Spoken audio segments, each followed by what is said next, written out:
Good morning students. I hope आप सबने atomic structure topic कर लिया होगा। अगर नहीं किया बच्चे तो ये कर लेना बहुत इम्पॉर्टेंट है। ओनली फॉर 9th क्लास ही नहीं है ये आगे आने वाले टाइम में भी आपकी केमिस्ट्री के लिए बहुत हेल्पफुल है। नेक्स्ट अब आता है वैलेंसी। छोटे छोटे सब डेफिनेशंस टॉपिक्स आएंगे, they are also very important. Valency क्या होता है ये आपने 3rd चैप्टर में भी किया था। Combining capacity of an atom और एन एलिमेंट, किसी को साथ में लेकर चलने की जो क्षमता होती है वो वैलेंसी।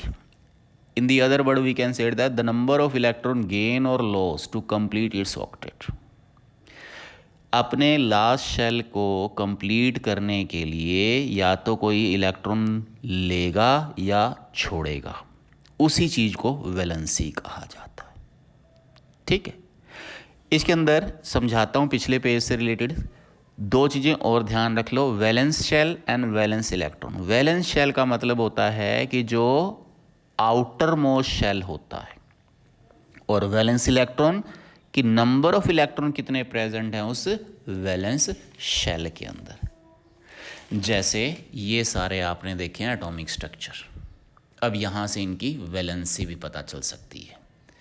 जैसे ये आपको कैपेसिटी का पता होना चाहिए कि पहले में 2 इलेक्ट्रॉन आ सकते हैं, दूसरे में 8, तीसरे में 8। ठीक है, अब जैसे बोरोन है 5 इलेक्ट्रॉन हैं, या ये कह लीजिए इसका डिस्ट्रीब्यूशन 2 और 3 है। अब या तो ये 2 8 बढ़िया है या सिर्फ 2 बढ़िया है। अब उसके लिए क्या करेगा, ये 3 को लूज़ कर दे या 5 को कहीं से ले आए। ये 5 को कहीं से ले आए कि 8 बन जाए, 2 8 हो जाए, या ये 3 लूज़ कर दे कि इसके अंदर सिर्फ 2 रह जाए और ये कंप्लीट ऑक्टेट कर ले। तो इसके लिए मुश्किल हो जाता है 5 लाना, जबकि 3 छोड़ना आसान है। इसीलिए बोरॉन की जो वैलेंसी होती है वो 3 होती है। अब 3 ये लूज़ करना आसान है, इसके लिए इसके ऊपर प्लस का 3 आता है, यानी इसकी वैलेंसी 3 हो गई। समझ आई बात। अब जैसे ऑक्सीजन है 2 6, जबकि होना चाहिए या तो 2 8, या तो ये बनाए 2 8 कंप्लीट, या सिर्फ रखे 2। तो इसके लिए या तो 6 छोड़ दे या 2 कहीं से ले ले। तो इसके लिए 2 लेना आसान है, इसलिए इसकी वैलेंसी क्या हो जाती है, -2। लेने वाले के ऊपर माइनस का साइन लगता है, और कितने लेने हैं वो उसकी वैलेंसी। तो आपसे अगर कोई पूछे ऑक्सीजन की वैलेंसी तो आप 2 बताते हो, तो वो इसी वजह से 2 आती है, क्योंकि उसको लास्ट शेल के अंदर कंप्लीट ऑक्टेट करना होता है। अब जैसे नियोन है 10 नंबर पर आता है, यानी इसकी इलेक्ट्रॉनिक कॉन्फ़िगरेशन 2 और 8। तो पहला शेल भी फुल है, दूसरा भी फुल है, ना किससे लेना ना किसी से देना, तो इसकी वैलेंसी क्या हो जाती है, इसलिए 0। ये नोबल एलिमेंट कहलाता है। नोबल एलिमेंट का मतलब क्या होता है, जो किसी से ना इलेक्ट्रॉन लेता है ना देता है, यानी नॉन रिएक्टिव होता है, इसलिए इसको नोबल। ये इसकी वैलेंसी है 0, क्योंकि इसने कुछ लेना देना ही नहीं है। समझ आई बच्चों वैलेंसी कैसे डिटरमाइन करते हैं। तो the number of electron gain या लूज़ करना अपने ऑक्टेट को कंप्लीट करने के लिए, वो उसकी वैलेंसी है। ठीक है, तो वैलेंस शेल जो लास्ट शेल में होते हैं इलेक्ट्रॉन, वो वैलेंस शेल हैं, वो वैलेंस इलेक्ट्रॉन भी काउंट करेंगे कि कितने नंबर है। अब जो एटम होता है उसके अंदर सब एटॉमिक पार्टिकल्स होते हैं। पार्टिकल्स में इलेक्ट्रॉन, प्रोटॉन और न्यूट्रॉन आते हैं। एटम हम जानते हैं कि ये एटॉमिक स्ट्रक्चर है। ये एटॉमिक स्ट्रक्चर है किसी का भी बनाया, जैसे ये कार्बन का बनाया हुआ है, कार्बन का 6, ये 12 होता है। अब एटॉमिक स्ट्रक्चर के अंदर ये प्रोटॉन है, न्यूट्रॉन है। कैसे, इलेक्ट्रॉन, प्रोटॉन और न्यूट्रॉन। इलेक्ट्रॉन और प्रोटॉन तो यही चीज़ होती है कि इलेक्ट्रॉन भी इतने हैं, प्रोटॉन भी इतने हैं। न्यूट्रॉन क्या होते हैं, इसमें से ये माइनस करने पर 12 - 6 यानी 6। तो एटम के अंदर ये 3 चीज़ें होती हैं, प्रोटॉन, न्यूट्रॉन और इलेक्ट्रॉन, इसके चारों ओर चक्कर लगाते हैं। इलेक्ट्रॉन और प्रोटॉन तो देखा था आपने, जे थॉमसन और ई गोल्डस्टेन ने कैसे कैसे डिस्कवरी की थी। अब न्यूट्रॉन का भी देख लीजिए। न्यूट्रॉन जेम्स चैडविक ने 1932 में इसकी डिस्कवरी की थी। न्यूट्रॉन उनके कंपैरेटिवली ज़्यादा इजी है लर्न करना, क्योंकि इसके ऊपर कोई चार्ज नहीं होता। N for neutron, N for no charge, तो कोई इसके ऊपर चार्ज नहीं होता। नेगेटिव इलेक्ट्रॉन के ऊपर होता है, पॉजिटिव प्रोटॉन के ऊपर होता है, बस यही पॉजिटिव नेगेटिव आपस में बैलेंस कर लेते हैं। ठीक है, और मास की अगर बात की जाए न्यूट्रॉन की मास की, तो मास न्यूट्रॉन का एग्जैक्टली प्रोटॉन के बराबर ही होता है। ये अब डिफरेंस के अंदर भी आपको समझा देता हूँ। पहले न्यूट्रॉन को एक प्रॉपर वे से देख लो क्या है। May be defined as the sub atomic particle which carry no charge. Neutron वो चीज़ है जिसके ऊपर कोई चार्ज नहीं होता, ये न्यूट्रल है, ठीक है। और मास इसका नियरली इक्वल किसके है, प्रोटॉन के। And the most important difference अब आता है कि इलेक्ट्रॉन प्रोटॉन और न्यूट्रॉन के डिफरेंस को टेबुलेट करो, यानी टेबल बनाकर डिफरेंस लिखो। पहले ये मेन पॉइंट कि हम डिफरेंस कैसे कैसे करेंगे।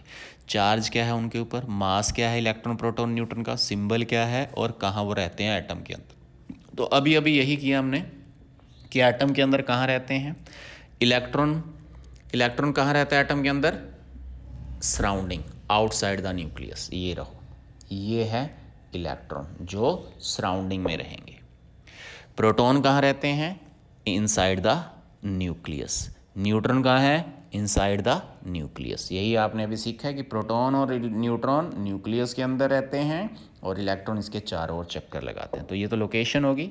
अब बाकी चीज़ें, चार्ज क्या है ये आप पहले सीख चुके हो। चार्ज को पहले तो सिंपल वे में लिखते हैं कि -1, इलेक्ट्रॉन का -1, इस तरह से भी लिखा जाता है। इलेक्ट्रॉन ये -1, ठीक है, इसका मास 0 की फॉर्मेशन में। प्रोटॉन 1, मास इसका 1 ही होता है। न्यूट्रॉन 0, कोई चार्ज नहीं होता इसलिए ये 0, ऊपर इसके 1 आता है एटॉमिक मास। मेन इसके चार्ज की अगर वैल्यू देखी जाए तो चार्ज की वैल्यू आगे बस नेगेटिव पॉजिटिव का फ़र्क है। इलेक्ट्रॉन में -1.6 इंटू 10⁻⁻19 कूलम, इसके अंदर +1.6 into 10⁻⁻19 coulomb. P for proton positive charge होता है, इलेक्ट्रॉन के ऊपर नेगेटिव होता है। वैल्यू अगर चार्ज की बतानी हो तो ये याद रखनी। न्यूट्रॉन के ऊपर तो कोई चार्ज ही नहीं होता। इसी तरह मास क्या होता है, मास प्रोटॉन और न्यूट्रॉन का भी आपने डेफिनेशन से भी देखा है कि सेम मास होता है। तो इसका 1.6 10⁻⁻27 kg, 1.6 इंटू 10⁻⁻27 kg, दोनों का सेम रहता है। इलेक्ट्रॉन बहुत ही हल्का है, ये रहेगा 9.1 इंटू 10⁻31 kg, या प्रोटॉन के कंपैरेटिवली 2000वां हिस्सा, 1/1840 यूनिट, लगभग इतना, नियरली हम 2000 पार्ट्स बोल देते हैं। मास में ये हल्का ज़्यादा है इसलिए इसका मास अलग है, इन दोनों का सेम रहने वाला। सिंबल इलेक्ट्रॉन E से, प्रोटॉन P से, न्यूट्रॉन N से। ये इनका मास नंबर, ये एटॉमिक नंबर, ये इनका मास नंबर, ये इस तरह से देने। इस चीज़ को अब समझ भी लो क्या है मास नंबर, एटॉमिक नंबर। दो चीज़ें होती हैं, एटॉमिक नंबर और मास नंबर। जैसे आपने यहाँ पर एटम देखे हैं ना, तो बच्चों जो नीचे लिखा जाता है वो एटॉमिक नंबर होता है, जो ऊपर होता है वो एटॉमिक मास होता है हमेशा। तो इसका सिंबल भी होता है। एटॉमिक नंबर को वैसे डिफाइन कैसे करते हैं, the number of proton present in the nucleus, कि न्यूक्लियस के अंदर कितने प्रोटॉन प्रेजेंट है, यानी यहाँ पर कितने प्रोटॉन प्रेजेंट हैं, उस चीज़ से पता चलता है कि इस एटम का एटॉमिक नंबर क्या है। इसका सिंबल है Z, इसको डिनोट करते हैं Z से। यानी अगर आपके पास कोई एलिमेंट लिखा हुआ है जैसे X, ये X एलिमेंट है, इसके अगर नीचे जो लिखी गई है चीज़ Z, यानी वो है एटॉमिक नंबर। मास नंबर क्या होता है, the sum of number of proton and neutron. तो जो जिसके अंदर प्रोटॉन है और न्यूट्रॉन है, उन दोनों को अगर ऐड कर देंगे, यानी जो न्यूक्लियस के अंदर चीज़ है उन दोनों को ऐड कर दो तो वो मास नंबर बन जाता है। इसको A से रिप्रेजेंट करते हैं, यानी कोई एलिमेंट दिया हुआ X, नीचे जो लिखा जाता है Z, ऊपर A, या याद रखने का मेथड है A to Z। तो A atomic mass, Z atomic number, ठीक है। Atomic mass sum of proton and neutron होता है। समझ आई बच्चों बात, क्लियर है ये बात। तो ये एटॉमिक स्ट्रक्चर के साथ ये चीज़ें आपको अगर हो जाएंगी तो समझ लीजिए आपका चैप्टर लगभग कंप्लीट ही है। नेक्स्ट टॉपिक आपको कल करवाया जाएगा, लास्ट टॉपिक है आपका। That is all for the day, thank you.